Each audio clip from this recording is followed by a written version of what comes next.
Hello everyone, the Gigi95 here with a quick video, and today I'm going to do a guide video on how to select the 3 correct people for Operation Red Circus. This one's a little different compared to Operation Chaos, where you have to decipher the floppy disk. With that, when you do that, you have quite a few attempts. You can literally got unlimited attempts to carry out to decrypt the floppy disk. However, with this one, you've only got one attempt to select the right 3 people. Once you play through the mission and you kill your target, that's it. You can't go back on what you've chosen. And however, there'll be a pop-up at the end of the mission when you get back to the evidence board, and I'll tell you. I'll show you, as I'll show you later. It will tell you if you've got the correct people or not, all 3 correct. But I'm going to show you this little guide. I've highlighted. I've done like a traffic light system for the 3 people. And hopefully this will help you guys out. So looking at the wristwatch, as you can see, bearded lady in red, strongman in amber, and juggler is in green. And I'm going to try and keep this like this throughout the whole video. I've highlighted the main bits that you want to take away, as they are very key elements for you to figure out who is the right person.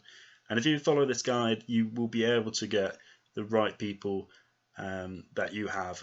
Just take note, guys, that this will be different for every save file you do. So you'll have something different to me, but the method is still the same of how to work out who it is.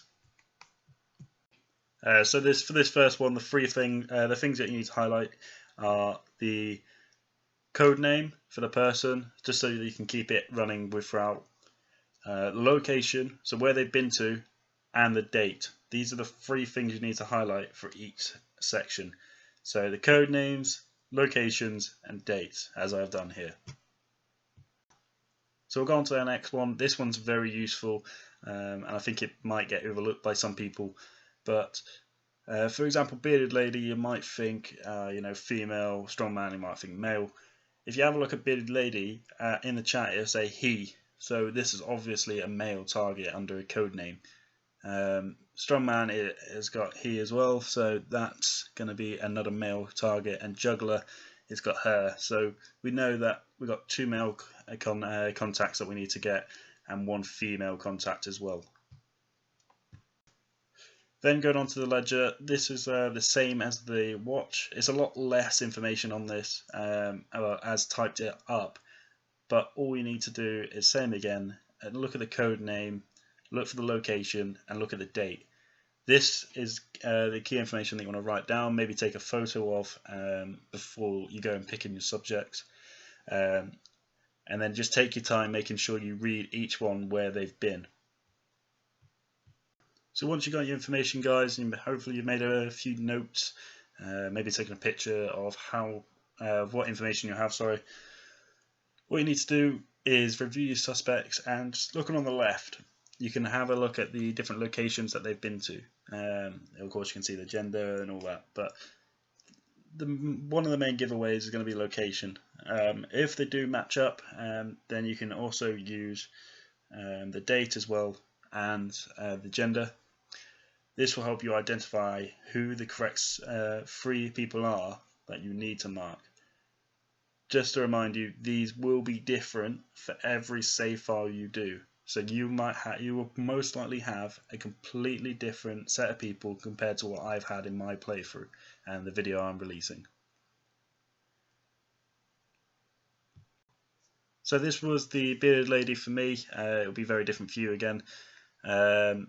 Gender matches up being male from the cassette, and then the 2 locations from the ledger and the watch match up as well, so we know that's going to be our contact there.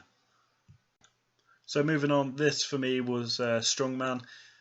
Gender again matches up, and the 2 locations as well match up for the evidence that we've got, so we know that this must be our next person.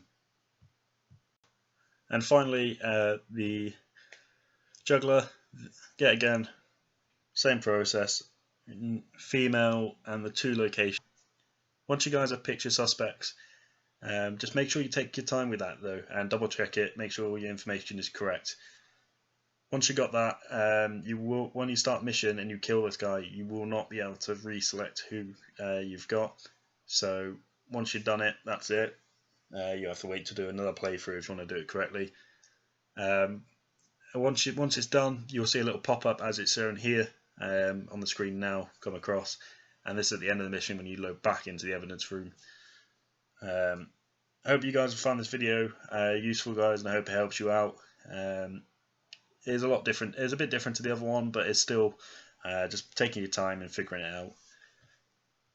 Hope you guys stick around, and thank you so much everyone for checking in. The last video got quite a lot of comments, and I managed to help a lot of you out, I like to think. Just stick around, and hopefully I'll be doing some more guide videos soon.